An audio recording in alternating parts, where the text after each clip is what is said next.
Muy bien, ya estamos listos. Pues sean bienvenidos todos al primer Foro Internacional Inocuidad en tu empresa, organizado por Inocua, Consultoría y Capacitación en Inocuidad Alimentaria. En este foro contamos con la presencia de 5 especialistas de Bolivia, México y Escocia que nos compartirán sus conocimientos y experiencia en sus respectivas áreas profesional y académica. En Inocua buscamos la difusión de temas de gran interés y la vinculación entre academia, empresas y consultores para transformar los conocimientos en acción, que mejoren la calidad y garanticen la inocuidad en la producción y servicio de alimentos. Agradecemos a todos los participantes, los que nos acompañan a través de la plataforma Zoom y los que nos ven por Facebook Live. Su invaluable presencia e interés por seguirse preparando en estos temas vitales para las empresas del ramo alimenticio que hoy más que nunca reconocemos como imprescindibles. Mi nombre es Carla Zuria, soy directora de Inocua, soy ingeniera bioquímica, tengo un posgrado en ingeniería administrativa con especialidad en calidad y tengo 25 años de experiencia trabajando en el área de inocuidad alimentaria. 10 años trabajando en industria alimentaria como gerente de calidad y 15 años como consultor, auditor e instructor en inocuidad. Y yo tendré el honor de ser la moderadora en este foro. Ahora voy a presentar a nuestra especialista invitada del día de hoy, a quien agradecemos enormemente su participación. La doctora Elisa Cabrera Díaz es química farmacobióloga y tiene una maestría en microbiología e higiene de los alimentos por la Universidad de Guadalajara. Y es doctora en ciencia y tecnología de alimentos por la Universidad Texas A&M. Actualmente es profesora investigadora del Departamento de Salud Pública del Centro Universitario de Ciencias Biológicas y Agropecuarias de la Universidad de Guadalajara. Desarrolla investigaciones sobre la inocuidad de alimentos de origen animal y de productos hortofrutícolas, en vinculación con otras universidades y con empresas, y es miembro del Sistema Nacional de Investigadores del CONACYT. La doctora Elisa forma parte de la Junta Académica de la Maestría en Inocuidad Alimentaria de la Universidad de Guadalajara. Imparte continuamente cursos de actualización en inocuidad alimentaria para empresas y colabora con el Servicio Nacional de Sanidad, Inocuidad y Calidad Agroalimentaria, SENASICA, en el desarrollo de cursos y materiales de capacitación para personal de dicha dependencia y para los productores. Agradecemos, Elisa, profundamente que hayas dedicado pues tu tiempo y todos tus conocimientos que vas a compartir con nosotros, tu experiencia como investigadora en esta área de inocuidad. Pues muchísimas gracias por tu presencia y te cedo la palabra. Muchas gracias por la invitación. Al contrario, para mí es un placer estar con ustedes y compartir un poco de lo que hacemos día a día en la parte de la investigación científica en inocuidad. Compartir con tu auditorio, despertar en ellos la inquietud de la ciencia aplicada a la inocuidad alimentaria. Y bueno, he preparado una presentación un poco basada en los temas que sugieres pueden ser de interés para la audiencia. Y pues sin más, podemos empezar y en cualquier momento que alguien tenga una pregunta, con toda confianza, la vamos contestando sobre la marcha para no tener que dejarlas hasta el final y hacer esto un poco más interactivo. Por supuesto, cualquier duda que tengan la pueden escribir en el chat. Los micrófonos van a permanecer cerrados por cuestión, obviamente, pues de logística. Y las personas que nos ven desde el Facebook Live, también a través del chat, pueden hacer sus preguntas. Yo estaré atenta para que nos las conteste la doctora Elisa. Muy bien. Bueno, el tema inicial, digamos, de la plática, o el tema central de la plática, es hablarles un poco sobre cuáles son las actividades científicas, las investigaciones científicas y los resultados de la investigación científica que de alguna manera contribuye a dar origen a las reglamentaciones que rigen a la inocuidad alimentaria, que son no solamente normas, sino también pueden ser otro tipo de instrumentos que vamos a ver más adelante, que guían el proceder en aspectos de inocuidad alimentaria. Pero un poquito antes de entrar en la parte del sustento de científico de la normatividad, em, quisiera hablarles un poquito de lo que es el trabajo de investigación en inocuidad alimentaria, un poco para darles un contexto, ¿no?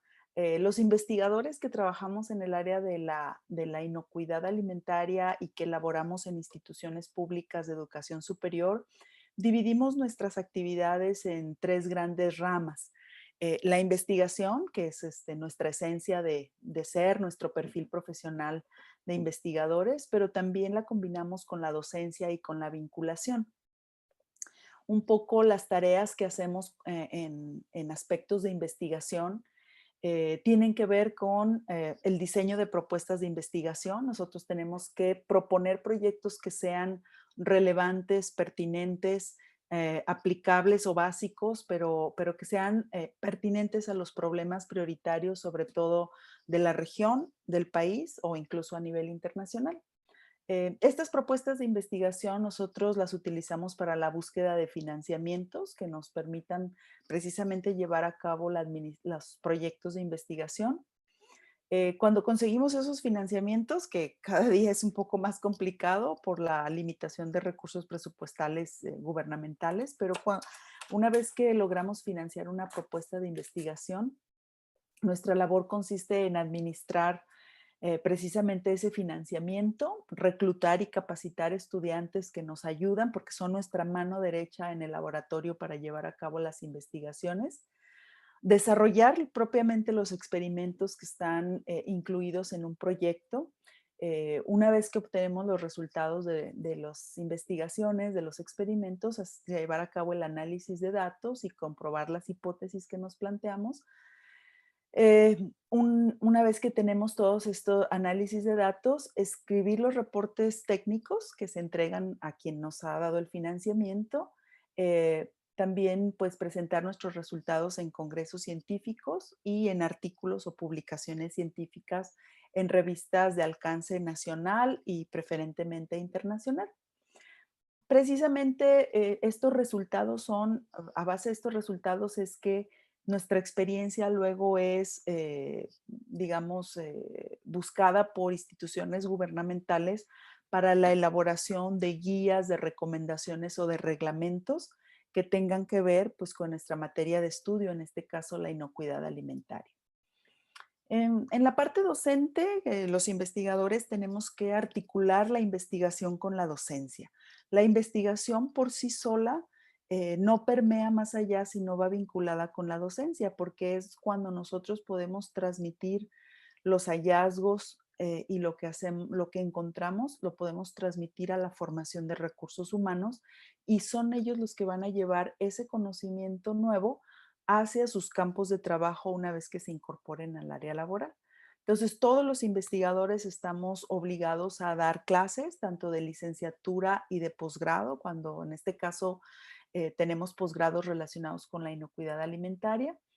Y pues esto nos implica, ya saben, preparar materiales de clase, impartir las clases, asesorar a los estudiantes, calificar tareas, actividades y sobre todo también nos implica desarrollar muchas actividades para que los programas educativos reciban acreditaciones de calidad por parte de organismos de acreditación.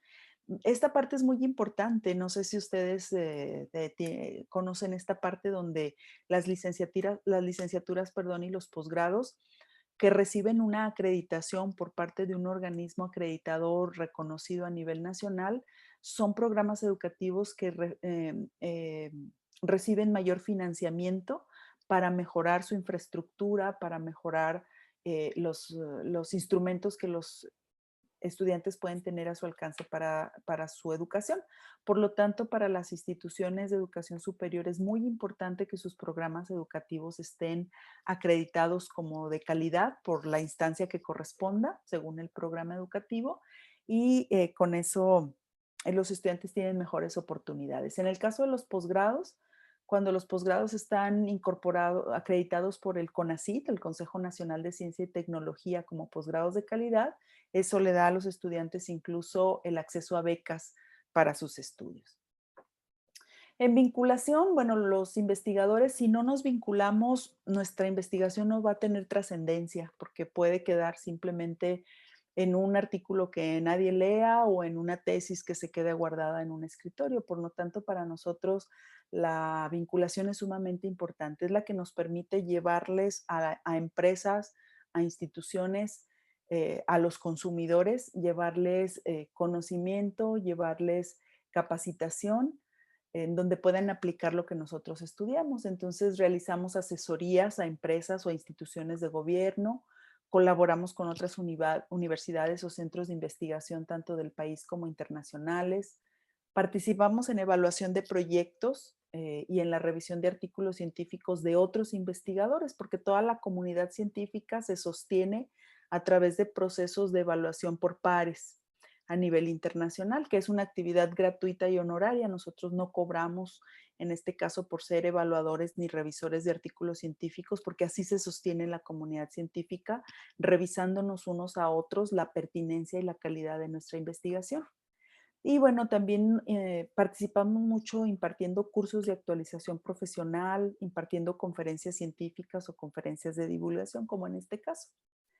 Y bueno, en este preámbulo, digamos, surgió la idea de hablarles un poco sobre algunas investigaciones en inocuidad alimentaria, ¿no? O sea, ¿qué se hace cuando se hace investigación en inocuidad? Quizás ustedes en sus empresas están familiarizados ya con la aplicación práctica de todos los principios que rigen la inocuidad alimentaria, pero esas recomendaciones, esas guías o esas normas y leyes que ustedes tienen que seguir surgieron de una investigación científica originalmente. Entonces, la investigación tiene muchas ramas. Yo les comparto aquí solo algunas, pero básicamente la investigación en inocuidad alimentaria se hace, por ejemplo, para aislar y cuantificar microorganismos en alimentos, lo cual nos va a permitir conocer datos epidemiológicos, hacer prevalencia de patógenos, saber en qué niveles se encuentran los patógenos en diferentes alimentos y con eso después poder hacer análisis de riesgos o cuantificación de riesgos. Muchos estudios, muchas investigaciones tienen que ver con el comportamiento de microorganismos en alimentos. Saber cómo se comporta, por ejemplo, salmonela en un sustrato, en una carne, en una fruta o en una hortaliza, es muy importante para saber qué destino va a tener un patógeno en un alimento. Es un alimento que le va a permitir sobrevivir, le va a permitir multiplicarse, o es un alimento hostil en el cual el microorganismo va a tender a morir a lo largo del tiempo. Y todos los datos que se generan de estudios de comportamiento de patógenos en alimentos sirven para que posteriormente se puedan desarrollar medidas de control. Otra parte de la investigación se dedica a caracterizar los patógenos aislados de alimentos. Gracias a esta caracterización que ahora se hace cada vez más a través de métodos moleculares, es como nosotros llegamos a saber, gracias a esa caracterización, por ejemplo, que existen más de 2.500 tipos diferentes de salmonelas.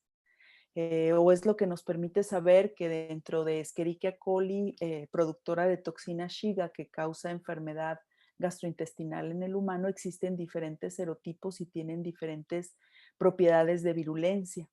O es lo que nos permite saber que los patógenos transmitidos por alimentos están desarrollando resistencia a los antimicrobianos y están incorporando en su genoma genes de resistencia antimicrobiana que los van a hacer cada día más resistentes y que va a ser más difícil cada vez tratar estas enfermedades cuando las personas se enfermen.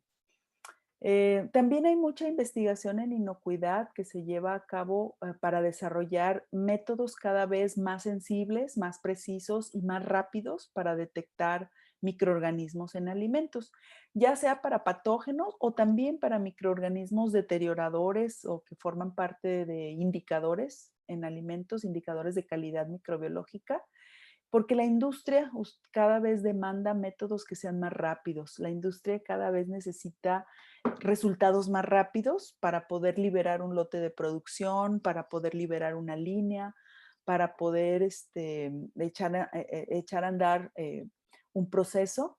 se necesitan resultados más rápidos y hay mucha gente que dedica su investigación a desarrollar métodos más sensibles, más rápidos, más precisos. Otro bloque de líneas de investigación se dedica a desarrollar medidas para el control de microorganismos en alimentos. Aquí estamos hablando de probar tecnologías que nos ayuden ya sea a reducir o eliminar completamente los microorganismos en los alimentos. Tratamientos térmicos, tratamientos físicos, tratamientos químicos y todos estos medidas de control o tratamientos primero se desarrollan a nivel de laboratorio de investigación y cuando prueban ser eficaces se van escalando hasta niveles piloto o hasta nivel ya de condiciones de operación comercial. Esto requiere mucha investigación porque cada microorganismo puede responder distinto a los tratamientos o cada alimento puede comportarse distinto ante un tratamiento. Entonces hay mucho trabajo que hacer. Y una vez que se desarrolla una tecnología de control y que se pretende aplicar ya en un proceso operativo comercial, además después hay que validarlo. Entonces también hay mucha investigación para hacer la mejor manera de validar que una medida de control efectivamente funciona bajo condiciones de operación comercial. Otras ramas de investigación que han surgido últimamente muy interesantes son las que tienen que ver con los hábitos de comportamientos de consumidores. Hay mucha investigación en estos momentos que se realiza para saber cómo se comportan los consumidores con respecto a la inocuidad, cuáles son sus preferencias en términos de mercados de alimentos inocuos, pero cuáles son sus hábitos y sus prácticas de manejo de los consumidores que pueden afectar ya sea negativa o positivamente la inocuidad de un alimento que ellos consumen. Y otra rama es la que tiene que ver con comportamiento de los manipuladores de alimentos. Hay mucha investigación al respecto para tratar de no solamente saber por saber, saber qué hacen los manipuladores y por qué lo hacen, sino que toda esa información que se recapitula en las investigaciones de comportamiento nos permiten diseñar mejores estrategias de capacitación. Entonces, si nosotros sabemos o entendemos que los manipuladores de alimentos en su gran mayoría no comprenden y no aplican los tratamientos térmicos adecuados, por ejemplo, para las carnes, y no se están cumpliendo por esa razón los tratamientos térmicos adecuados para inactivar patógenos, podemos diseñar mejores estrategias para vigilar su trabajo en una cocina o para mejores estrategias de capacitación para concientizarlos de esa parte y mejores instrumentos de medición de los tratamientos térmicos. Entonces, pues son solamente algunos ejemplos, pero existen muchas más áreas de investigación en el área de la inocuidad de alimentos, pero la finalidad de todas ellas es que con la información que se genera a través de estas líneas de investigación, nosotros podamos desarrollar eh, tecnologías, medidas de control, programas de capacitación, instrumentos de medición o técnicas encaminadas a que la industria alimentaria y la industria de servicios de alimentación pueda trabajar cada vez en mejores condiciones de inocuidad. Lisa, me parece sumamente interesante todo esto de las áreas de investigación en inocuidad, muchas cosas que podemos aplicar, en mi caso como consultor, ¿no? Pero también Ujú, nos acompañan muchas personas de la industria y del servicio de alimentos. Y me gustaría leer un par de preguntas que ujú. por aquí hizo Juan Carlos. Dice, ¿podríamos agregar también el tema de los alérgenos, hablando de la detección, de los métodos de detección rápida? Estabas platicándonos en alimentos. Sí, por supuesto. Muchas de estas áreas de investigación, quizás por es una inclinación por a lo que yo me dedico a patógenos bacterianos y normalmente tiendo a darle más énfasis a lo que tiene que ver con patógenos bacterianos, pero muchas de las líneas de investigación tienen que ver con alérgenos o con peligros químicos. Por ejemplo, muchas áreas de investigación para desarrollar métodos de detección de alergenos o de sustancias químicas como plaguicidas o metales pesados, métodos que sean cada vez más accesibles, más rápidos, más accesibles económicamente o que tengan un mayor nivel de sensibilidad. Por ejemplo, en el caso de plaguicidas, para los exportadores, sobre todo quienes exportan a ciertos países de Asia, de Europa, los niveles de plaguicidas que se les permiten en los alimentos de exportación son muy bajos, de tal manera que se tiene que contar con equipos de detección sumamente sensibles que son altamente costosos. Entonces son pocos los lugares que pueden acceder en muchas ocasiones a este tipo de equipos para hacer sus pruebas de residuos de plaguicidas. Entonces, los investigadores están tratando de diseñar métodos que sean cada vez más sensibles, pero también al mismo tiempo más accesibles para que estén más al alcance de los productores. Y sí, efectivamente, podríamos tener muchas diapositivas como esta, con muchas líneas de investigación en inocuidad alimentaria. Claro, Elisa. Y fíjate, ahorita lo que comentabas también de los métodos de detección y la cuantificación, bueno, de varios de los temas. Ahorita con la pandemia, ¿no? Mucha gente nos pregunta con frecuencia a los consultores, bueno, entonces, ¿cuál es el desinfectante que debemos utilizar? Y hay un Ujú, comentario acá de Carlos Enrique Chan que dice, también refiriéndose un poco a eso, con respecto a las medidas de control de microorganismos, es un camino muy largo ya ujú, que como mencionas, los microorganismos están desarrollando resistencia a los antimicrobianos, por lo que cada día que pase eso, el método creado dejará de ser útil para controlar dicho microorganismo. ¿Sabes tú, Elisa, pues cómo está ujú. la situación en cuanto a, bueno, sé que es un nuevo virus, cuánto tiempo vamos a tener como más resultados, digamos, más claros de qué desinfectantes, a qué Ujú. concentraciones, porque lo que yo me encuentro en los protocolos ante COVID nacionales e internacionales es la verdad bastante variada la información, ¿no? Entonces, a lo mejor tú nos puedes aclarar un poquito, si todavía nos falta tiempo para conocer esa información o ya Claro. estamos. Ok. Voy a dividir en dos partes. Por un lado, con el comentario que nos hicieron favor de hacernos, hay medidas de control, es decir, hay tratamientos y tecnologías para las cuales los microorganismos no desarrollan resistencia afortunadamente. Por ejemplo, si estamos hablando de la aplicación de ciertos químicos como el ácido láctico que se utiliza como un antimicrobiano para la superficie de la carne, para desinfectar frutas y hortalizas a nivel industrial, bueno, no tanto, pero sobre todo en carnes, tiene mucha aplicación en carnes. Afortunadamente, para este tipo de medidas de control, los microorganismos no desarrollan resistencia. Esa es una gran ventaja. Entonces, una vez que nosotros hacemos toda una investigación de ácido peroxiacético, ácido láctico, como agentes antimicrobianos que se aplican en carnes o en algunas frutas y hortalizas, em, no nos preocupa mucho la resistencia, pero sí nos preocupa mucho que se apliquen en las condiciones apropiadas para que sean efectivos.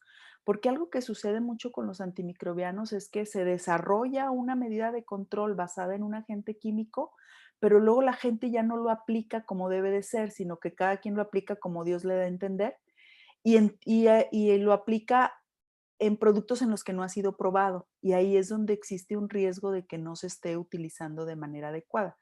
Entonces, bueno, todo tratamiento químico, físico o térmico que se desarrolla, tiene que ser primero desarrollado, luego validado y luego se tiene que aplicar bajo las condiciones de las cuales fue evaluado. Eso es algo que ustedes en la industria tienen que tener mucho en cuenta y tienen que tomar en cuenta que tienen que validar las medidas de control que ustedes decidan implementar en su área, tienen que validarlas para que demuestren que efectivamente son eficaces con su producto bajo sus condiciones de operación comercial.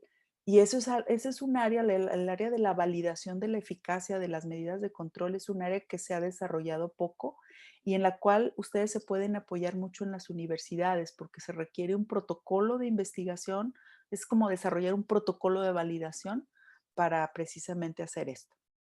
Con respecto al virus, el SARS-CoV-2, eh, bueno, efectivamente inició la pandemia y no se conocía este virus y por lo tanto no había mucha investigación sobre qué desinfectantes y qué productos son efectivos específicamente contra este virus.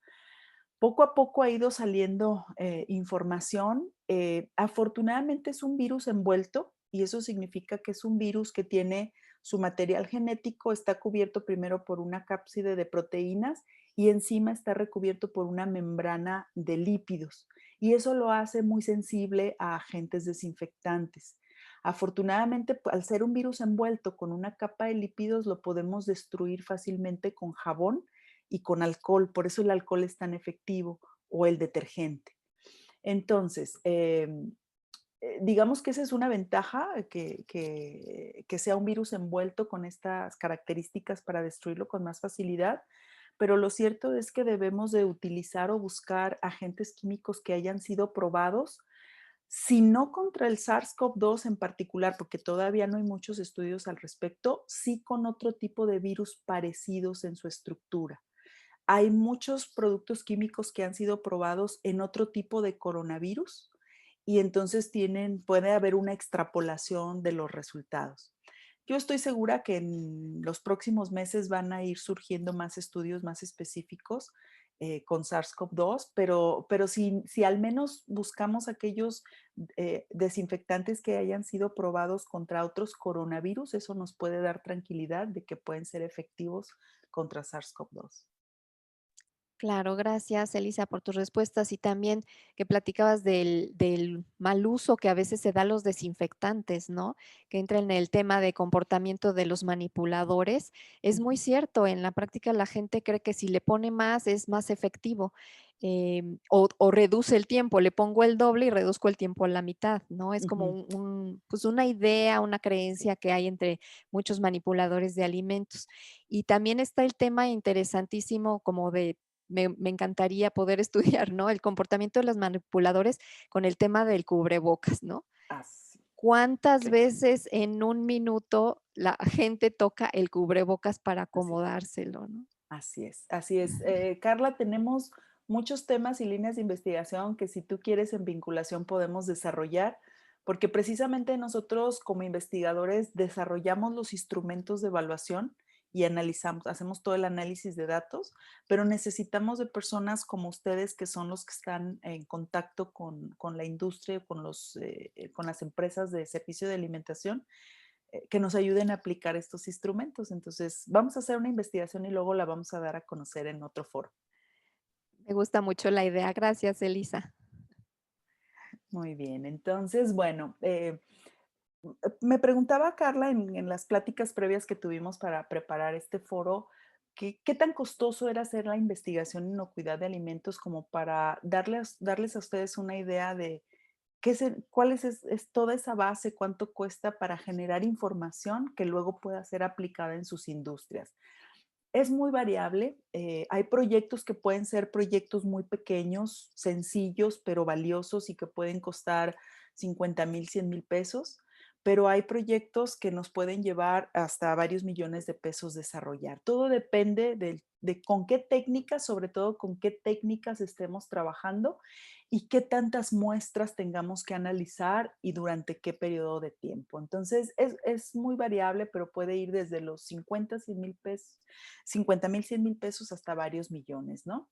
Lo que más cuesta en la investigación biológica, porque nosotros hacemos investigación biológica a diferencia de la investigación en ciencias sociales o en ciencias de humanidades, donde tus sujetos de estudio son seres humanos o procesos sociales, pero aquí la investigación biológica, donde nuestro objeto de estudio son los microorganismos, requiere de equipos y reactivos que son muy costosos. Entonces, lo más caro para nosotros inicialmente es el equipamiento analítico que tengamos en nuestro laboratorio para las técnicas que requiramos, el mantenimiento de esos equipos, los reactivos y materiales que la gran mayoría son de importación, la recolección de muestras que implica no solo los materiales de muestreo, sino los traslados, los viáticos para las personas que muestrean y sobre todo becas para estudiantes, porque nosotros sin estudiantes no somos nada, son nuestra mano derecha los estudiantes.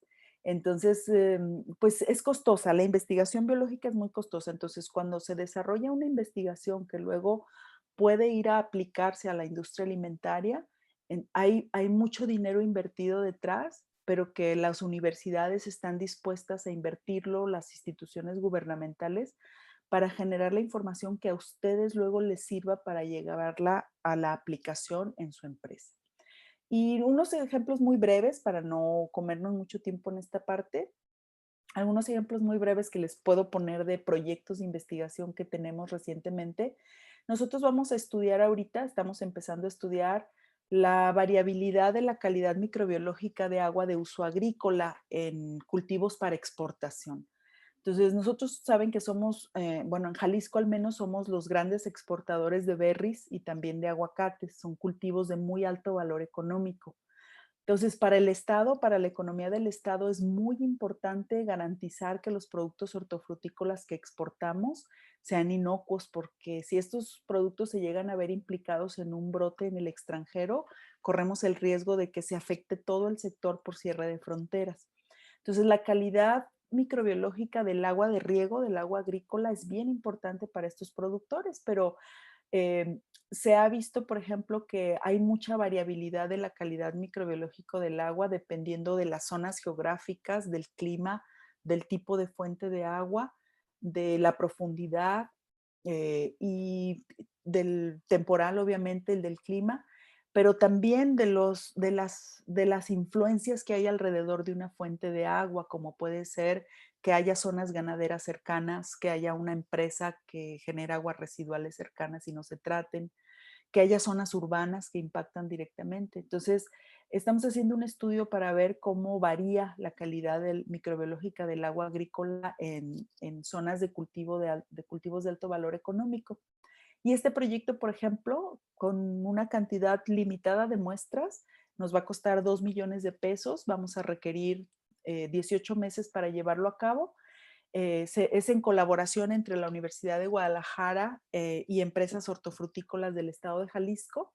Vamos a trabajar en esto cerca de 30 personas y simplemente es para tener un resultado muy puntual que le pueda servir a los empresarios para que ellos vean cómo la calidad del agua de riego se afecta por diferentes variables y qué pueden hacer a partir de eso ellos para garantizar que sus aguas van a ser de mejor calidad. Otro ejemplo muy rápido, este proyecto nos lo acaban de aprobar por el CONACYT. Vamos a hacer un análisis de riesgo de salmonelosis en población del centro de México. Para esto se tiene que tomar muestras de ciertos alimentos claves de la alimentación de las personas del centro de México, hacer no solo el aislamiento de salmonela, sino la cuantificación. ¿Cuántas células de salmonela por gramo de alimento encontramos? Tenemos que hacer un estudio de cuánto de ese alimento come normalmente la gente, qué cantidad, y con los aislamientos de salmonela que obtengamos, los vamos a caracterizar, todas sus características, sus genes de virulencia, sus genes de resistencia antimicrobiana, su capacidad para resistir diversos factores ambientales y sobrevivir en esos alimentos. Y con toda esa información se hace un análisis de riesgos y se estima qué tan probable es que las personas puedan adquirir la salmonelosis a través de esos alimentos. Entonces, es un proyecto bien complejo. Nos otorgaron 3 millones de pesos para en 2 años obtener resultados. Participamos varias universidades, Querétaro, instituciones de gobierno de Aguascalientes y de Jalisco, y somos un grupo de trabajo de 25 personas. Entonces, un poquito solamente para darles una idea de todo lo que hay detrás de un proyecto de investigación para que se genere un resultado que ustedes puedan aplicar en su empresa o en sus capacitaciones. Muy bien, entonces, como ejemplo, me comentaba Carla que si podría mostrar algunos ejemplos de la investigación que nosotros hacemos y que puede ser pues de interés o de utilidad, ¿no? Para diferentes aspectos. Yo les seleccioné solamente de manera breve cuatro artículos que son el resultado de proyectos de investigación de mi grupo de trabajo. Por ejemplo, una investigación que hicimos para determinar la frecuencia de aislamiento de salmonela y la resistencia antimicrobiana o a los antibióticos de salmonela en canales de res, en rastros del estado de Jalisco. Y pues fue un proyecto de poco más de 2 años y pues la conclusión es que encontramos que cerca del 15% de la carne en canal que se produce en los rastros era positiva a salmonela y de estos aislamientos el 33% fue multiresistente a 3 o más antibióticos. Es un resumen, ¿no? Son rastros municipales, son rastros que no están dentro del sistema TIF, sino dentro del sistema municipal y que tienen muchas carencias en la parte de implementación de buenas prácticas de manufactura, que al final se reflejan en una prevalencia alta de salmonela, que esto después entonces en un mal manejo higiénico de esa carne pueden llegar al consumidor y generar enfermedad. Fíjate En qué un estudio interesante, Elisa, me parece el resultado de este estudio. ujú, Pues nosotros vemos que mucha gente, sabemos que en muchos lugares de México se consume la carne de bovino cruda, ¿no? En diferentes platillos. ujú, Entonces, y normalmente asociamos con Escherichia coli, ¿no? Y bueno, vemos un porcentaje bastante alto de presencia de salmonela. Creo que este tipo de estudios pueden incluso influir en el tema de la normatividad, en a qué temperatura entonces debemos de cocer ujú, la carne de bovino, ¿no? ujú. Fíjate que efectivamente la normatividad que tenemos para las temperaturas de cocción de las carnes, como lo vamos a ver más adelante con algunos ejemplos, son probadas también con muchas investigaciones y son temperaturas que están validadas y funcionan. El problema viene cuando no respetamos esa normatividad. Es decir, los tratamientos térmicos de la carne son muy importantes que se apliquen a las temperaturas ya evaluadas y aprobadas, precisamente porque gracias a eso nosotros vamos a poder evitar que esta salmonela que está presente en la carne cruda sobreviva y llegue al consumidor. Entonces, a veces, si nosotros no conectamos el conocimiento desde entender cómo es que el alimento viene contaminado, la materia prima viene contaminada, más las medidas de control que nos exige la normatividad o nuestro propio sistema de calidad interno, si no conjuntamos esas dos cosas, a veces no llegamos con éxito al resultado final de lograr la inocuidad de un producto. Así En es. otra investigación hicimos algo parecido, pero ahora en lugar de hacerlo con carne de res en canal, en los rastros, lo hicimos con carne molida en las carnicerías de la zona metropolitana de Guadalajara. Y fíjate este resultado que es muy importante, cómo encontramos que cerca del 57% de las muestras de carne molida de res fueron positivas a salmonela y bueno, muchos aislamientos multiresistentes a antibióticos, pero este resultado es sumamente importante, es una prevalencia muy alta.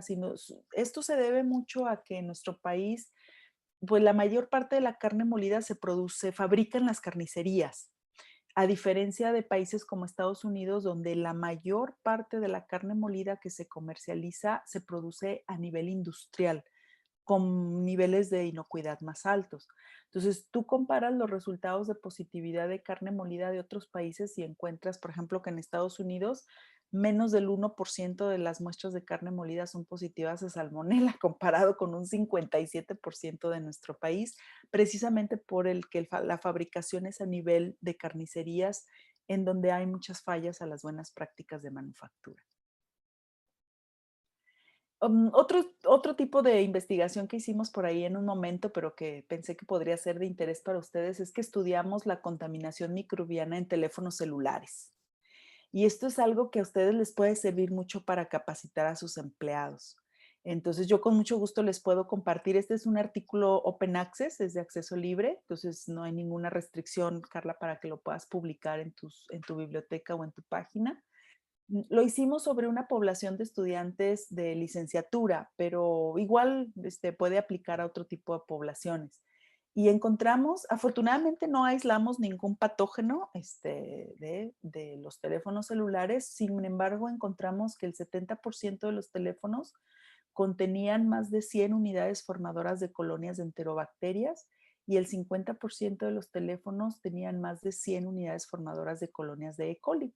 Ambos son indicadores de contaminación fecal en este caso. Y si no encontramos patógenos fue porque la SAR así lo decidió.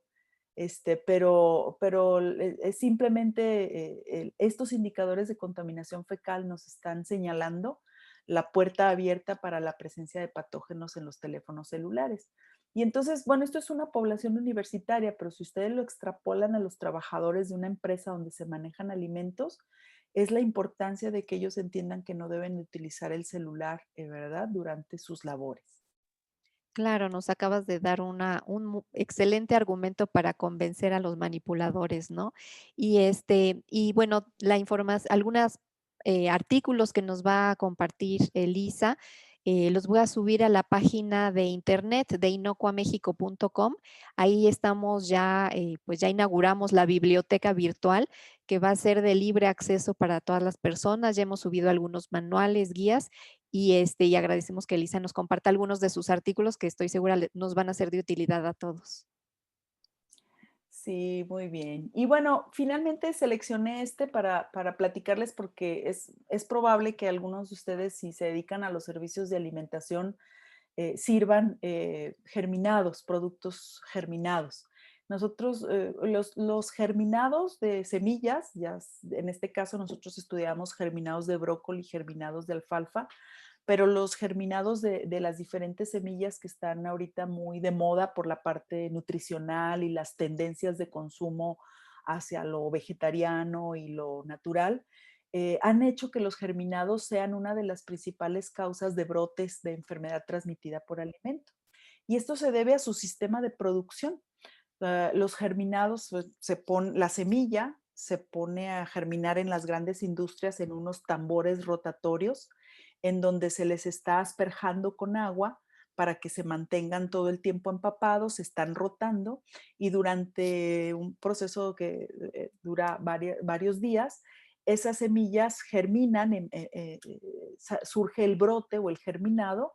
Posteriormente del germinador rotatorio se pasan a unas camas en donde se les expone a luz, a lámparas de luz, para que empiece el proceso fotosintético y ya se crezca la radícula, se hagan verdecitos y se empaquen como germinados.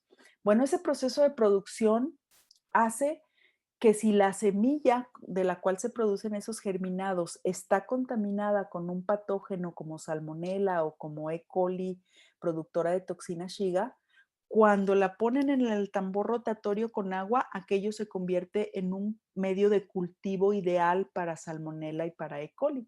Entonces, se ha tratado durante mucho tiempo de buscar tratamientos que puedan destruir a los patógenos en la semilla para que entonces ya no haya ese problema. Nosotros hicimos una evaluación de una combinación de tratamientos térmicos y químicos secuenciales. Entonces, primero a la semilla le dábamos tratamientos de calor, no tan altos como para destruir la viabilidad de la semilla, porque si no después no germina, o sea, lo suficientemente altos para tratar de destruir al patógeno, pero no a la semilla. Después de esos pretratamientos con calor, le aplicamos tratamientos a base de agentes químicos. Después se metió, construimos un germinador piloto a nivel de laboratorio. En el germinador, durante el proceso rotatorio de germinación, se le seguían inyectando, asperjando agentes antimicrobianos, de tal manera que era una serie de tratamientos antimicrobianos secuenciales que logramos destruir cerca de 100,000 salmonelas por gramo del germinado en la semilla, en la pura semilla. Sin embargo, por más tratamientos que le dimos a la semilla y por más soluciones adicionales que estuvimos agregando durante el proceso de germinación, no se logra nunca eliminar completamente al patógeno y con una sola salmonela que sobreviva, esa durante el proceso de germinación puede volver a multiplicarse. Entonces, por más tratamientos secuenciales que utilizamos desde semilla hasta germinación, al final el patógeno volvía a crecer hasta alcanzar niveles de más de 1,000,000 de salmonelas por gramo de germinado. Esa es la razón por la cual no se ha podido lograr la inocuidad de estos productos, a tal grado que muchos restaurantes deciden no servir germinados o muchas cadenas de supermercados deciden no vender germinados porque no hay manera de garantizar su inocuidad. Así es, Elisa, había escuchado yo también, leído algo sobre esto. De hecho, en el ServSafe, un curso que tomé para certificarme, que sería como el distintivo H Ujú. en En Estados Estados Unidos, ¿no? Unidos. Ujú. Manejan los brotes como una de las principales alimentos que pueden ocasionar ETAs, ¿no? Otros Así que es. llaman la atención eran las papas al horno y los aceites que tienen algunas especies dentro, ¿no? Pero el Romero, tema de sí. los germinados era interesante. Y bueno, lo que entiendo, a ver, corrígeme si no estoy bien, es que aunque tú desinfectes el germinado, aunque lo pongas en una solución desinfectante, no se elimina el patógeno porque es interno la Así es. contaminación, ¿no? Así Entonces, es. nuestra Ujú. única opción sería cocinarlos, ¿cierto? Cocinarlos. Por esa razón, cuando el germinado de soya que es tan utilizado en la comida china, en la comida cantonesa o china, tiene un buen historial de inocuidad en ese sentido porque el sofrito, la cocción, aunque sea breve a la que se somete, es la que logra inactivar al patógeno. Efectivamente, el problema aquí es que cuando el patógeno sobrevive en la semilla, al momento de que germina, se internaliza y entonces va a estar presente dentro del germinado o brote. Entonces, solamente un tratamiento térmico de cocción lo puede eliminar. Ujú. Gracias. Sí, así es. Y bueno, eso fue un poco como ejemplos prácticos de las investigaciones que nosotros realizamos día a día. Y bueno, ya entrando más en la materia de la plática, pues la idea era platicarles a ustedes cómo las normas, la normatividad en materia de inocuidad alimentaria se soporta en en los hallazgos científicos de diferentes investigadores. Entonces, simplemente para recordar que la normatividad que regula la inocuidad de alimentos en nuestro país, pues tiene un marco jurídico que inicia con la Ley General de Salud, luego se fundamenta en el reglamento en materia de control sanitario de actividades, establecimientos, productos o servicios y se apoya con las normas oficiales mexicanas que aplican ya dependiendo de el giro o el producto en particular. Entonces, estas normas oficiales mexicanas, recordemos que son regulaciones técnicas de carácter obligatorio. Hay una obligatoriedad para cumplirlas y su objetivo es uniformar procesos o productos o servicios para proteger la salud y la seguridad y el medio ambiente. Entonces, en estas normas oficiales mexicanas se establecen ya sea reglas, especificaciones, atributos, directrices o características de ese proceso o de ese producto o de ese servicio para precisamente proteger la salud, la seguridad y el medio ambiente. Entonces, ¿quién elabora las normas oficiales mexicanas? Bueno, existe la Comisión Nacional de Normalización, que a su vez tiene comités consultivos nacionales de normalización y esos comités consultivos nacionales son los que se encargan de elaborar las normas oficiales mexicanas. Estos comités están integrados por miembros tanto del sector público y privado. Entonces, para elaborar una norma oficial mexicana, se invita a determinados actores públicos y privados claves dependiendo del tipo de norma y hacia dónde va a ser aplicada.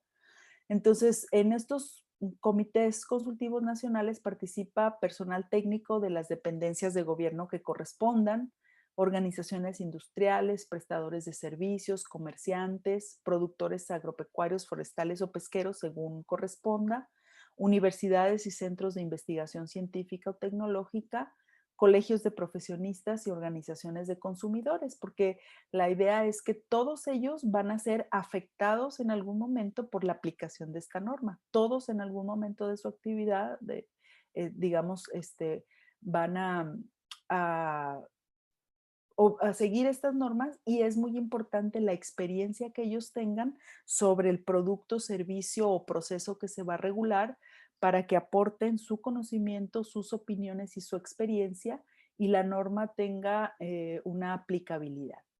Para ponerles un ejemplo, bueno, la norma oficial mexicana 251, que es la que establece, perdón, las prácticas de higiene para el proceso de alimentos, bebidas o suplementos alimenticios, supongo que en este caso es la que aplica para todo nuestro auditorio.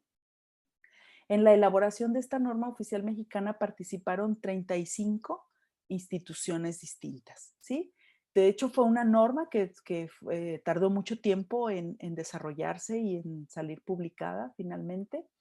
Desde Secretaría de Salud hasta las cámaras de diferentes industrias, universidades como el Instituto Politécnico Nacional, la Universidad Nacional Autónoma de México, asociaciones de tiendas de departamentos, asociaciones de productores, confederaciones ganaderas, sociedades de nutriólogos, Secretaría de Turismo, es muy diversa, precisamente porque se requiere del conocimiento y la experiencia de todos ellos para poder lograr un instrumento jurídico que regule las prácticas de higiene en el proceso de alimentos, bebidas y suplementos alimenticios, el proceso de elaboración.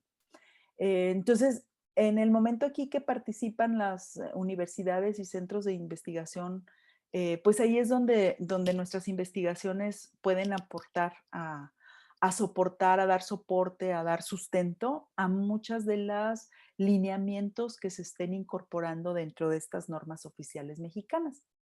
Y cuando una norma oficial mexicana se elabora, no simplemente se elabora y ya se publica y entra en vigor, sino que hay un proceso de escucha de comentarios que se abre al público, ¿no? Entonces, en el Diario Oficial de la Federación se abren procesos de consulta al público en general para que puedan opinar sobre las normas y después se dan, también en el Diario Oficial de la Federación, se da respuesta a los comentarios recibidos con respecto de los proyectos de norma, que en ese momento se llaman proyectos de norma. Y una vez que se satisfacen estas sesiones de preguntas y respuestas, una vez que se satisfacen, ya la norma se emite, ¿no? Entonces, es un ejemplo de cuando el proyecto de norma 213 para productos cárnicos procesados en establecimientos dedicados a su proceso, disposiciones y especificaciones sanitarias, cómo se publicaron los comentarios que la industria tenía ante los apartados de la norma y cómo la parte oficial, el gobierno, da respuesta y en algunos casos no se aceptan los comentarios que hacen las empresas, pero hay un sustento para decir por qué no aplica, o en otros casos sí, se aceptan de forma completa o parcial las sugerencias que hacen los sectores que participan en estas discusiones. Entonces es muy interesante este proceso para que nosotros entendamos que una norma no es solamente una imposición por ocurrencias o por capricho de alguien, sino que son instrumentos construidos en forma colegiada y con sustento, con bastante sustento. Claro, creo que esto también es clave, ¿no? Para que la gente confíe en las normas, Ujú, en cursos de capacitación, consultoría. Con cierta frecuencia me encuentro el comentario de, pero ¿quién dijo eso? ¿Quién argumenta? ¿Quién lo valida? ¿No será algo que se inventaron los consultores, nada más para lograr ciertas cosas? Entonces, me parece bien interesante todo esto que nos platicas, Elisa, que vean realmente todo lo que hay detrás, ¿no? La cantidad ujú, de investigadores, empresas que están sustentando eso. Y una pregunta de lo anterior, ¿es ujú. posible que cualquier persona emita sus comentarios? O sea, no tienes que ser parte de una organización o no tienes que ser un investigador. O sea, el público en general lo podría emitir. En el momento en que se publican en el Diario Oficial de la Federación, son al público en general, pero lo que pasa es que no estamos acostumbrados a participar. Leerlo. Sí. Así es. Entonces, pero sí es al público en general y los empresarios o los directores de organizaciones normalmente suelen hacerlo de una manera colegiada. Es decir, en este caso, por ejemplo, veíamos el ejemplo, la Asociación Nacional de Tiendas de Autoservicio y Departamentales, la ANTAD, en lugar de que cada uno de sus agremiados haga comentarios, mejor ellos primero hacen un consenso entre sus agremiados y lanzan una pregunta o una inquietud o una solicitud de modificación, pero de manera colegiada, porque tiene más fuerza, Claro. porque lleva la representatividad de todo un grupo de gente que se dedica a una actividad y que si cuando solicita un cambio, observación, una modificación, es porque ellos tienen detrás toda una experiencia, el por qué sugieren un cambio, ¿no? Entonces, pero en general, en el momento que están publicadas en el Diario Oficial de la Federación, están abiertas al público en general. Ujú. Sí. Gracias. Sí, habría que tener más. Yo misma confieso que no soy tan, no lo sigo tanto y yo debería compañeros investigadores míos participan de manera permanente en las comisiones, y a través de ellos es que me entero de muchas de estas aportaciones que hacen a través de la investigación. Yo directamente no lo he hecho, pero sí tengo compañeros investigadores que forman parte de esos consejos, de la elaboración de normas, sí, muy interesante. Sí. Y solamente recordarles que no solamente existen las normas oficiales mexicanas, sino hay otros instrumentos que guían o que regulan, que reglamentan la inocuidad de los alimentos en nuestro país. Entonces, hay otro grupo de normas que no son normas oficiales, sino normas mexicanas. Y la diferencia es que estas normas mexicanas son instrumentos que establecen requisitos mínimos de calidad para ciertos productos o servicios, pero que son de aplicación voluntaria, no son obligatorias. Es decir, cada empresa decide si quiere apegarse a una norma mexicana y una vez que decide hacerlo y que ostenta que su producto se procesa bajo una norma mexicana, está obligado a seguir esa norma mexicana. Normalmente las industrias optan por las normas mexicanas de calidad porque les ayudan a elevar la calidad de sus productos y abrirles mejores mercados. Un ejemplo de norma mexicana es la 605, ¿verdad? Normex. 2018 es la actualización, Carla, si mal no recuerdo, tú estás Sí, más así es. empapada de esta Sí, parte. esa es la vigente. Para alimentos, manejo higiénico en el servicio de alimentos preparados para la obtención del distintivo H. Entonces, una empresa que se dedica al servicio de alimentación opta de manera voluntaria por apegarse a esta norma mexicana y a cambio de cumplir cabalmente con lo que establece esa norma, obtiene un certificado, ¿verdad? Un distintivo H que acredita que precisamente cumple con toda esa normatividad establecida en esa norma mexicana y que eso significa que está siguiendo procesos de higiene en la manipulación, en el manejo, en la producción de alimentos, que le da confianza al consumidor y le da un plus a su establecimiento y hace que valga la pena invertir tiempo, dinero y esfuerzo en aplicar todos los principios de higiene que establece esta norma mexicana. Es un ejemplo, pero hay normas mexicanas para muchos productos y para muchos procesos. Tomemos en cuenta también que hay otros lineamientos que se llaman guías. En este caso, las guías tampoco son instrumentos jurídicos ni son obligatorias, son completamente voluntarias, pero una vez que una empresa decide apegarse a una guía y ostenta en su publicidad, en su producto, que su producto se apega a esta guía, entonces sí está obligado a seguirla, a cumplirla. Y estas guías, su principal objetivo es promover las mejores prácticas sanitarias y orientar el cumplimiento de la normatividad obligatoria. Ejemplos de estas guías, sí, vamos a ver algunas, son todo lo que son esquemas de buenas prácticas agrícolas, ganaderas, acuícolas, de manufactura, o la guía de buenas prácticas de higiene en establecimientos de servicio de alimentos y bebidas. Estas guías normalmente las emiten, pueden ser gobiernos o pueden ser instituciones, organizaciones, asociaciones, organizaciones, y cada empresa decide si se apega a esa guía, pero si quiere obtener una cierta acreditación o reconocimiento por apegarse a esa guía, entonces está obligado a cumplir con los lineamientos, ¿no? Los manuales de buenas prácticas agrícolas, ganaderas y acuícolas, por ejemplo, los publica el Servicio Nacional de Sanidad de Calidad, Sanidad, Calidad e Inocuidad Agroalimentaria, el SENASICA de nuestro país. Se descargan gratuitamente del portal de Senacica. Carla las va a tener por ahí también en la biblioteca que está formando para ustedes. Y ahí están todos los lineamientos que permiten minimizar los riesgos de contaminación, prevenir la contaminación, porque el objetivo es producir alimentos con la mayor inocuidad posible. Y la guía de buenas prácticas de higiene en establecimientos de servicios y alimentos y bebidas, esta la emite COFEPRIS, la Secretaría de Salud, y precisamente todo el fundamento de esta guía se basa en la norma 251, básicamente, ¿verdad? Mm, y estas guías entonces les van a ayudar a las empresas a cumplir con las mejores prácticas posibles de higiene en la producción de alimentos. Pero es precisamente todos los lineamientos que vienen en estas guías, en estas normas, en estos reglamentos, tienen sustento científico.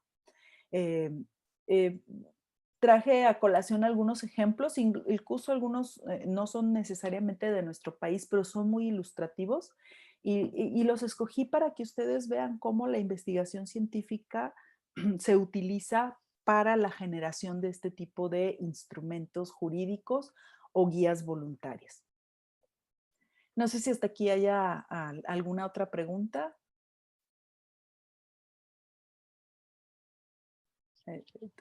Tu micrófono, Carla, no te oímos.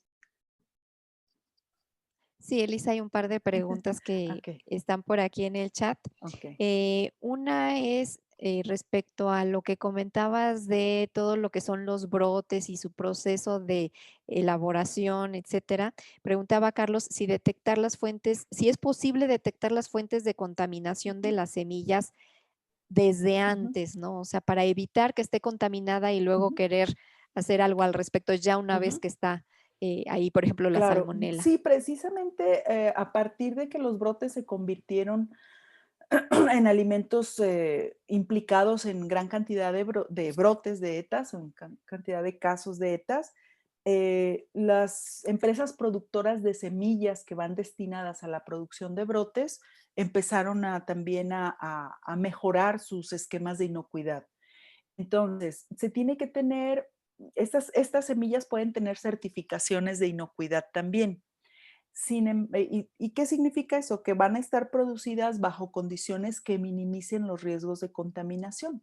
Entonces, estas semillas se pueden contaminar en el campo cuando las producen por múltiples fuentes. Puede ser el agua, puede ser la tierra, puede ser fauna silvestre o fauna doméstica o ganaderías cercanas, puede ser aerosoles que se producen a partir de los alrededores, si a los alrededores hay zonas urbanas, si hay canales a cielo abierto, si hay áreas de composteo. Entonces, una empresa que se dedique a producir semillas destinadas a la producción de germinados puede apegarse a las buenas prácticas agrícolas para evitar fuentes de contaminación y minimizar los riesgos. Pero aquí quiero que estén muy atentos a lo siguiente. Cuando producimos productos agrícolas, cuando producimos carne, cuando producimos pescados y mariscos, es decir, no podemos garantizar al 100% la inocuidad. Nunca vamos a poder garantizar al 100% la ausencia de microorganismos patógenos cuando hablamos de productos crudos o productos que vienen del campo.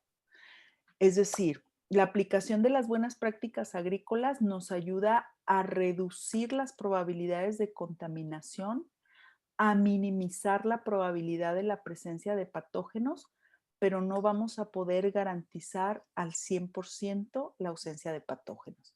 Entonces, alguien que se dedique a producir germinados, obviamente lo ideal es que compre las semillas a un productor que tenga certificación de inocuidad y eso le va a reducir la probabilidad de que las semillas contengan patógenos, pero no va a tener una garantía nunca del 100%. Claro. Y otra pregunta que también nos hacía Ana Karen es, si les pudieras como recomendar, cuando estábamos hablando de lo que hace una investigadora en términos de inocuidad, ¿cuáles son las revistas para publicar, digamos, rápidamente un artículo? ¿Y cuál es el tiempo aproximado que lleva todo este proceso para la publicación? Ese es todo un tema, ese es todo un tema, es muy interesante. Es que hay muchos tipos de revistas distintas, entonces todo va a depender qué tipo de artículo quieres publicar, a quién va dirigido, cuáles son los alcances que tú quieres obtener. Entonces, tú puedes tener revistas de divulgación científica en donde tú tratas un tema. Por ejemplo, este tema que estoy yo dando en esta presentación lo puedo convertir en un texto, en un artículo de divulgación y lo puedo publicar en una revista de divulgación. Es más rápido publicar en una revista de divulgación porque el proceso de revisión de pares y editorial no es tan riguroso como en una revista científica.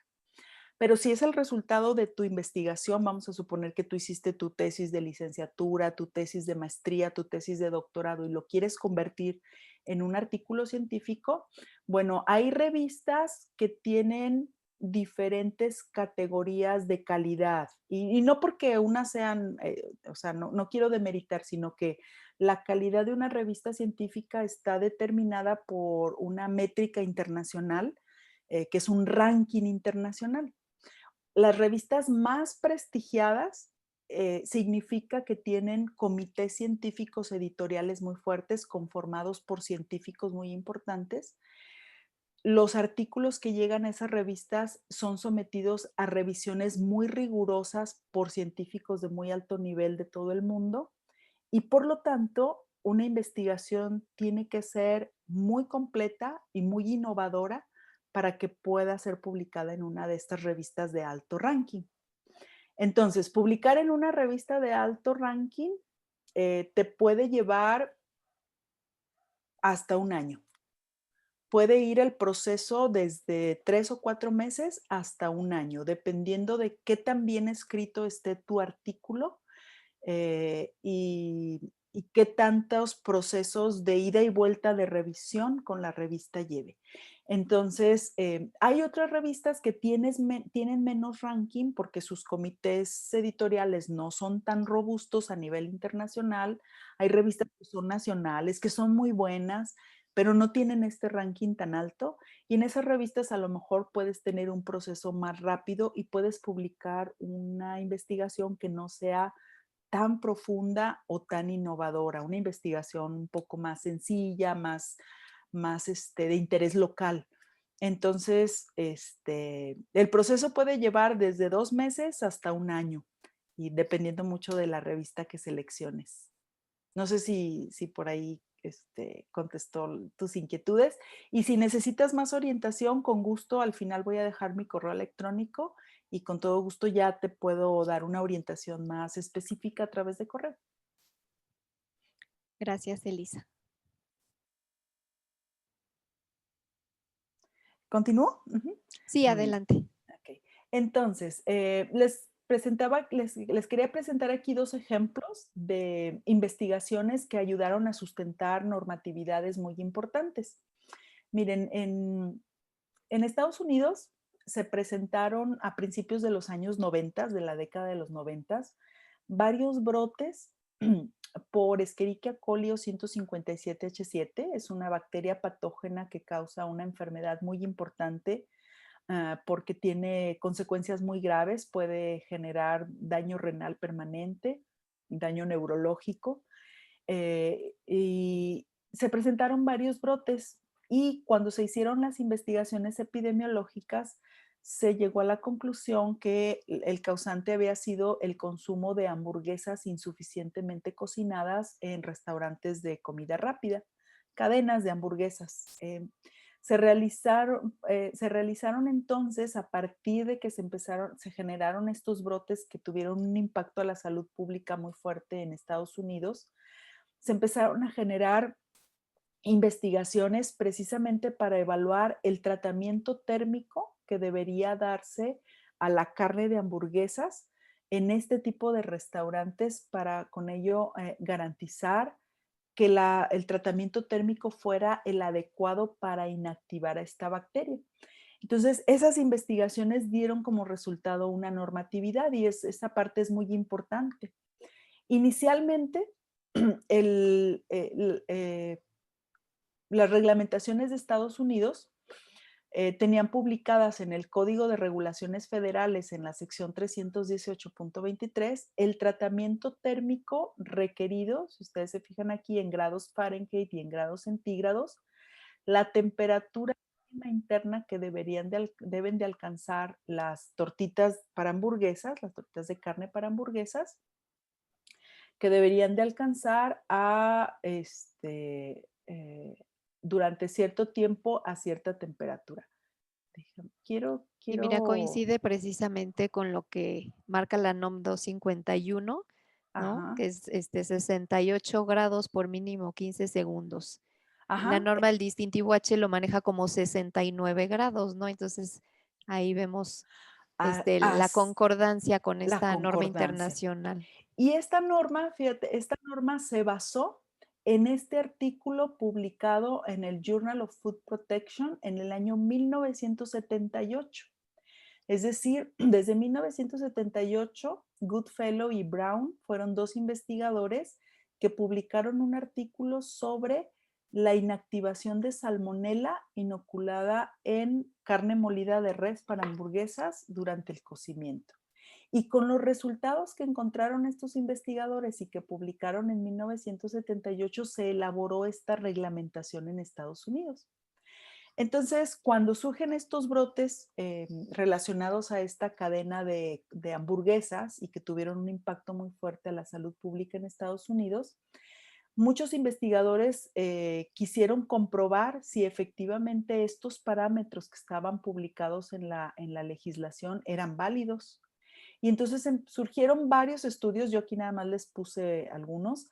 Surgió, por ejemplo, un estudio en el Journal of Food Protection ya en el año 1997 para validar precisamente las temperaturas recomendadas en esta reglamentación que había sido basada desde 1978.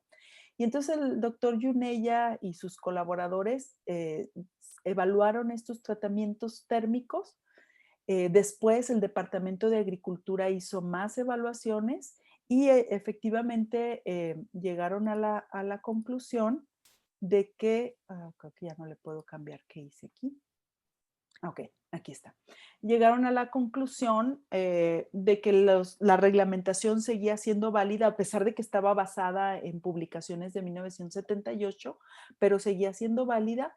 Y entonces el Departamento de Agricultura de Estados Unidos, con investigaciones adicionales que hizo, ellos decidieron adoptar la recomendación de 71.1 grados centígrados en el centro geométrico, en el interior de la carne de hamburguesas. El Food Code de Estados Unidos tiene estas opciones, es decir, puedes aplicar 63 grados centígrados siempre y cuando el tratamiento dure 3 minutos o 66 grados por un minuto o 68 grados por 17 segundos o 70 grados de manera instantánea. También esta de acá de 71.1 grados centígrados es de manera instantánea. Y con eso se garantiza que la parte interna de la hamburguesa va a alcanzar una temperatura lo suficientemente alta para destruir no solo salmonella, sino Escherichia coli o 157H7, porque ya las investigaciones posteriores, si te fijas, el estándar original se desarrolló con salmonella, pero las investigaciones posteriores ya se desarrollaron específicamente utilizando Escherichia coli o 157, que era el microorganismo más peligroso que causó esos brotes. Y entonces todos estos estudios quedaron plasmados ya en una legislación que hasta el momento, desde hace ya prácticamente 20 años, sigue en vigor y seguramente seguirá en vigor mucho tiempo. También incluso surgieron muchos estudios para determinar cuál era la manera correcta de medir la temperatura de las hamburguesas. Entonces, porque se dieron cuenta que muchas personas medían la temperatura de la superficie de la hamburguesa, utilizando termómetros de superficie. Y sacaron artículos y la legislación los adoptó para establecer que la temperatura debe tomarse con un termopar o un termómetro de bayoneta de manera interna en el centro geométrico del alimento. Claro, y mira, una pregunta frecuente que nos hacen es si podemos utilizar para medir temperaturas de alimentos los termómetros infrarrojos, ¿no? Ujú. Y bueno, pues les explicamos precisamente eso, que se necesita temperatura interna. Así es, porque los estándares están desarrollados en este caso para que sea temperatura interna, porque las investigaciones científicas que se hicieron demuestran que el patógeno se muere a estas temperaturas siempre y cuando sean en la parte interna o en el centro más frío del alimento, ¿no? En la parte más fría del alimento, a donde debe de llegar el tratamiento térmico. Otro ejemplo que les traje es un estudio que hizo la Universidad de Guadalajara en el año 2000. Bueno, se hizo un poquito antes, se publicó en el año 2000, pero la investigación duró aproximadamente 2 años, sobre la sobrevivencia de vibrio cólera en ceviche y cómo se podía reducir el vibrio cólera en ceviche aplicando un tratamiento térmico al pescado. Y esta investigación surgió porque precisamente entre 1991 y 1995 se da brotes muy importantes de cólera que inician en el Perú. En 1991, un barco proveniente de China desembarca en Perú y las aguas residuales de ese barco llegan a las costas del Perú, contaminan con una cepa de vibrio cólera que provenía de Asia precisamente, contaminan las aguas costeras del Perú y entonces ahí inicia un brote que se dispersa luego a diferentes partes del continente americano, incluyendo México. Entonces, se generaron entre 1991 y 1995 más de 1 millón de casos de cólera. Y a partir de entonces se empezaron a surgir muchas investigaciones de qué podíamos hacer para no solamente controlar el brote, sino establecer medidas de control que ya pudieran de manera permanente garantizar la inocuidad de un producto como el ceviche, que es sumamente Consumido por popular los y mexicanos, consumido. sí. Ujú, así es. Entonces, en la Universidad de Guadalajara se hizo este estudio y, bueno, brevemente les comento, se trata, cuando se hacen estas investigaciones, como en este caso, se inocula el vibrio cólera en el pescado crudo con el que se elabora el ceviche, y se prepara el ceviche tanto de la manera tradicional como la alternativa de aplicando un tratamiento térmico y se compara, ¿no? Entonces, cuando se preparó el ceviche con vibrio cólera, inoculado con vibrio cólera y se preparó el ceviche crudo, marinado únicamente con limón, se observó cómo la concentración de vibrio cólera se mantuvo sin cambio durante 6 horas en el ceviche que fue preparado solamente marinado con limón. Y no solo la concentración permaneció sin cambio durante 6 horas. Fue decayendo la concentración, pero una cantidad de vibrio cólera sobrevivió durante 24 horas en el ceviche que fue almacenado a 20 grados y 96 horas en el ceviche que fue almacenado en refrigeración. Entonces, esto nos indica claramente cómo el marinado con limón no tiene ningún efecto no tiene un efecto antimicrobiano importante sobre Vibrio cólera, de manera que puede permanecer sin morir durante mínimo 6 horas y hasta 96 horas. Entonces, claramente, pues la práctica de marinar con limón no tiene un efecto sobre los microorganismos y aquí entonces surgió proponer un tratamiento térmico leve, muy leve, para que las características organolépticas del pescado no cambien demasiado y las personas lo acepten todavía como las características del ceviche. Entonces se hicieron los ensayos y mira cómo inocularon eh, 10 millones, 100 millones, perdón, dice la 8, 100 millones de células de vibrio cólera por gramo de pescado, los inocularon. Y entonces aplicaron un tratamiento térmico, ¿sí? Y vieron cómo, en este caso, la barra de color oscuro, es vibrio cólera, cómo la concentración de vibrio cólera con 1 minuto de tratamiento térmico, ¿sí? Se redujo hasta desde tener 100 millones de células, se redujo a tener menos de 1000 en 1 minuto de tratamiento. A los 2 minutos de tratamiento térmico ya habíamos prácticamente reducido a unas cuantas células de Vibrio cólera y con 3 minutos de tratamiento ya no se pudo detectar Vibrio cólera en el pescado. Entonces, entre las conclusiones de este artículo y que después se convirtieron en recomendaciones de la Secretaría de Salud, es aplicar un tratamiento térmico por corto tiempo en el pescado y con eso tú puedes asegurar que patógenos como Vibrio cólera y Salmonella pueden destruirse y obtener un ceviche inocuo.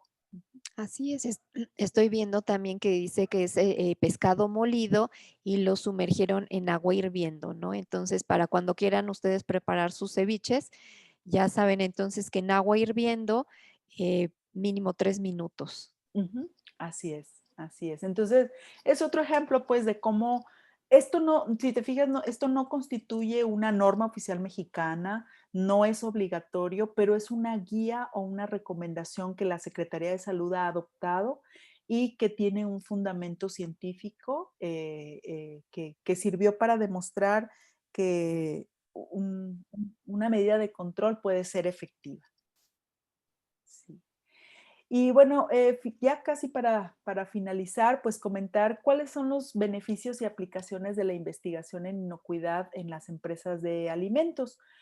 Pues nuestras investigaciones les pueden apoyar a ustedes para diseñar y evaluar tratamientos o medidas de control, tratamientos antimicrobianos, medidas de control, como gusten llamarles, contra patógenos o contra deterioradores también, porque cuando hablamos de inocuidad nos dirigimos hacia los patógenos, pero en realidad también hacemos investigación que tiene que ver con calidad y podemos evaluar Ok.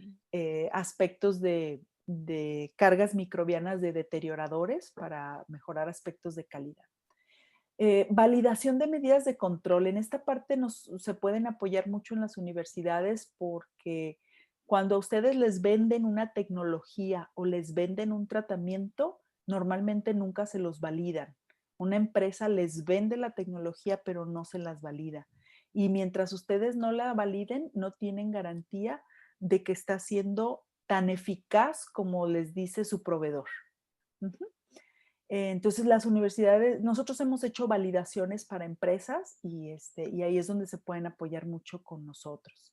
Y ahorita que Impl- platicas Ujú, de validación, estoy pensando, Elise, todo el tema ahorita con la pandemia de los arcos sanitizantes o túneles sanitizantes, tapetes sanitizantes, ¿no? ujú, Que se convirtió en todo un negocio y realmente lo que uno se así pregunta es, ¿está validado? ¿Quién lo validó? ujú, Y pues muchas así es. preguntas al respecto, ¿no? Fíjate que cuando hay un problema surgen luego muchas empresas con soluciones mágicas que muchas veces no tienen sustento o validación. A mí me parece que esta parte de los arcos sanitarios a base de ozono surgieron como un negocio sin ningún fundamento y sin ninguna validación, pero obtuvieron mucho dinero, muchas ganancias, porque obviamente las empresas en buena fe y en un afán de resolver un problema y de proteger a sus clientes o a sus trabajadores, obviamente ellos quieren hacer lo más que pueden, pero hay que tener mucho cuidado en qué medidas de control seleccionamos y cómo podemos garantizar o validar que efectivamente funcionan. Ujú.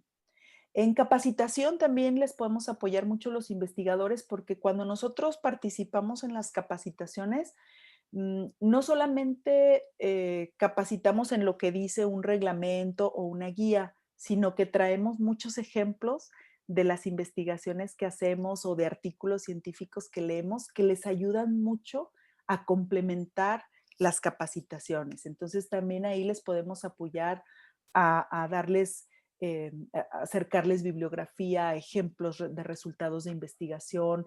Incluso hemos hecho también colaboraciones con empresas para darles capacitaciones prácticas en nuestros laboratorios, en un entorno, digamos, si quieren incluir en capacitación a sus empleados, quieren incluir una parte práctica del laboratorio.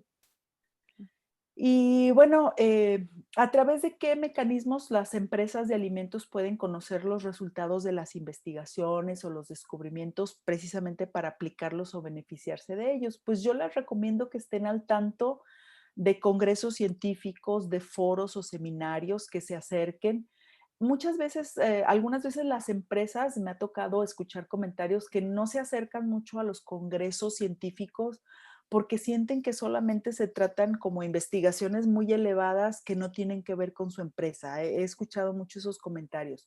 Pero no, no lo vean así, porque véanlo más bien como una oportunidad de ir a escuchar qué investigaciones nuevas se están realizando en este momento, porque la investigación que se esté realizando en este momento, en un par de años o menos, ya va a estar aplicada en una empresa. Entonces, ustedes se pueden ir como adelantando, empapándose en las novedades. Y, a ver, y si bien algunas conferencias tienen un nivel de lenguaje científico que puede resultar a veces complejo, siempre, siempre los investigadores están muy accesibles al terminar su conferencia para platicar con la gente y para interactuar y explicarles ya de una manera más práctica cómo puede ser útil para sus empresas. Foros como este, precisamente el objetivo de este foro que organizó Carla es acercar a ustedes eh, estos resultados de las investigaciones para que ustedes vean cómo puede tener aplicabilidad a sus empresas. Consultar revistas científicas. En este sentido, algunas de las revistas científicas están de acceso libre para todo el público, algunas no, algunas requieren suscripción y son costosas.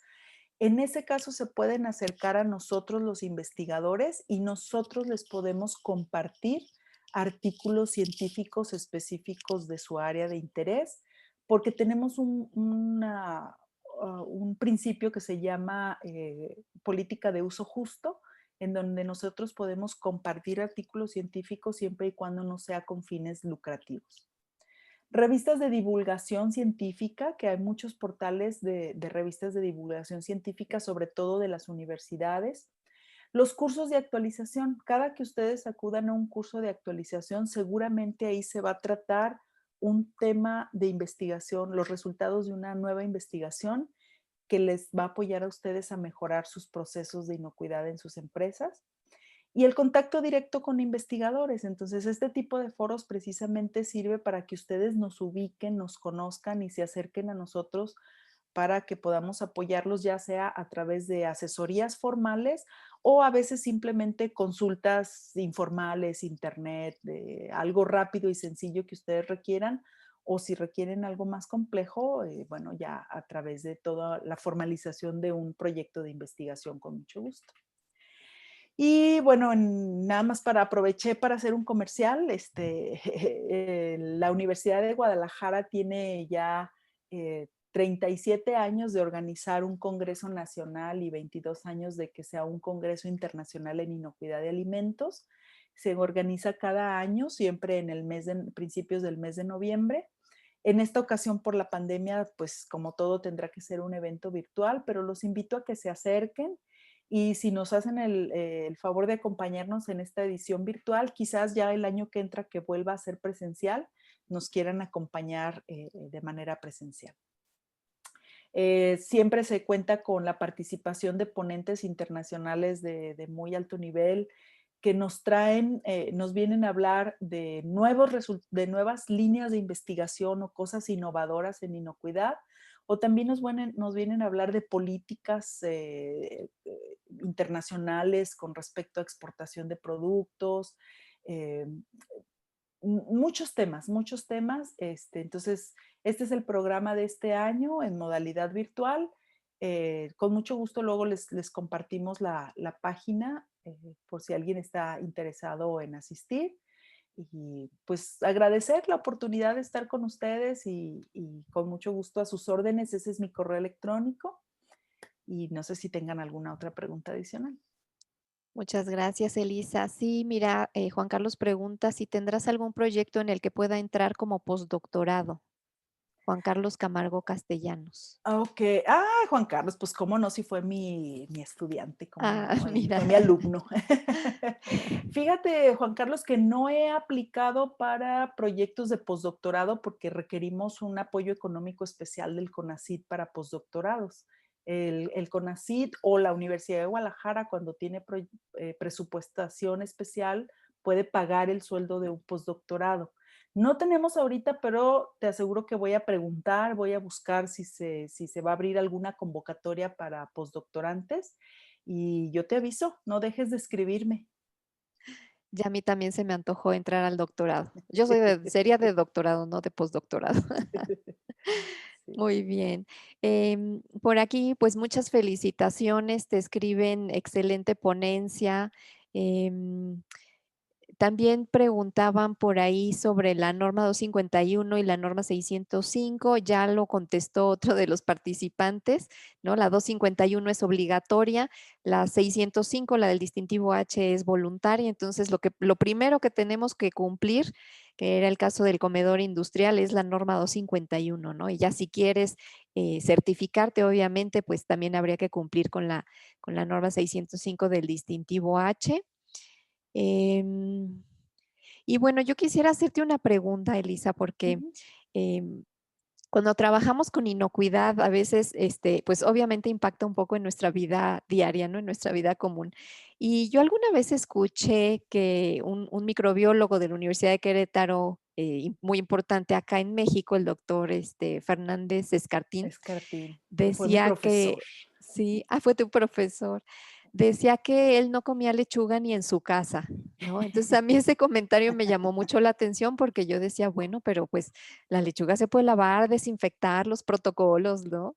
Y bueno, pues el experto, él seguramente hizo muchas investigaciones con la lechuga y a mí me gustaría que nos platicaras un poquito de cómo ha impactado en tu vida diaria, qué sí comes y qué no comes, Elisa. Ujú. Es muy interesante esa parte. Mira, el doctor Fernández Escartín no comía lechuga ni en su casa, precisamente por la razón que les comenté hace rato. Ningún producto que tú consumas crudo, llámese hortofrutícola o de origen pesquero o de origen animal, va a tener la garantía de que está libre de patógenos. En el caso de los hortofrutícolas, aunque utilicemos agentes desinfectantes, soluciones químicas, ya sea a base de cloro, de yodo, de sales de plata, cualquier ácido peroxiacético, el que tú utilices, nunca te va a garantizar que destruye el 100% de los patógenos que puedan estar ahí presentes, porque los patógenos pueden estar eh, protegidos en ciertas zonas del tejido de una lechuga, de una espinaca, de tal manera que el desinfectante nunca tiene contacto con el patógeno y el patógeno nunca se enfrenta al desinfectante y entonces lo consumes. Entonces no hay garantía. Claro, es mejor aplicar un desinfectante que no aplicarlo porque por lo menos puedes deshacerte de aquellos microorganismos que sí estaban posicionados en un lugar donde el desinfectante llegó y actuó y los destruyó. Por lo menos reduces la carga microbiana, pero no hay garantía total. Entonces, por eso el doctor Escartín no comía lechuga ni en su casa. A mí sí me ha impactado. Hay muchos productos que yo dejé de consumir a partir de que me dediqué a la inocuidad.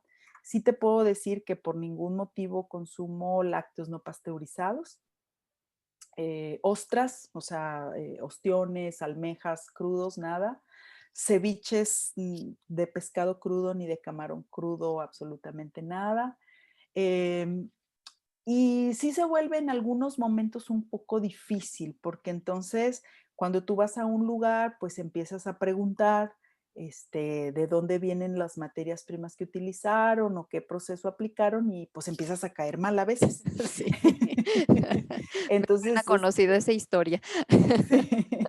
Entonces, sí he limitado, digamos, he dejado de consumir productos que culturalmente formaron parte de mi cultura o de mis tradiciones o de mis hábitos durante muchos años, mientras no conocía aspectos de inocuidad. Pero una vez que tuve la información, que la asimilé, yo decidí, por una decisión completamente propia y voluntaria, decidí eliminarlos de mi dieta. Y al final de cuentas, lo que hace uno con esas decisiones basadas en información es decidir qué riesgos asumes y cuánto asumes de un riesgo. Entonces, no pasa nada, no me pasó nada por haber dejado de consumir lácteos no pasteurizados, no me pasó nada por dejar de consumir ostras crudas, ah, no me pasa nada si voy a un lugar y retiro ciertos ingredientes del platillo que yo considero que son no seguros. Finalmente son decisiones, ¿no? Claro. Pero sí, ¿Pides sí tus tienen tacos sin impacto. cilantro?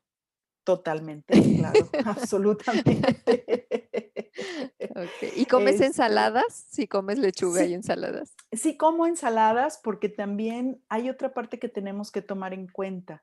Nuestro proceso digestivo y toda nuestra salud integral está conectada al sistema digestivo, a nuestra microbiota intestinal. Y si nosotros no consumimos alimentos crudos que diversifiquen la microbiota intestinal, vamos a tener muchos problemas, no solo digestivos, sino también neurológicos, emocionales, porque hay toda una línea de investigación que nos dice la importancia de la microbiota intestinal y el papel que juega en el balance de toda nuestra salud. Entonces, sí consumo algunos productos, digamos, crudos, no procesados, semillas, vegetales crudos, para que de alguna manera ayuden a diversificar mi microbiota intestinal.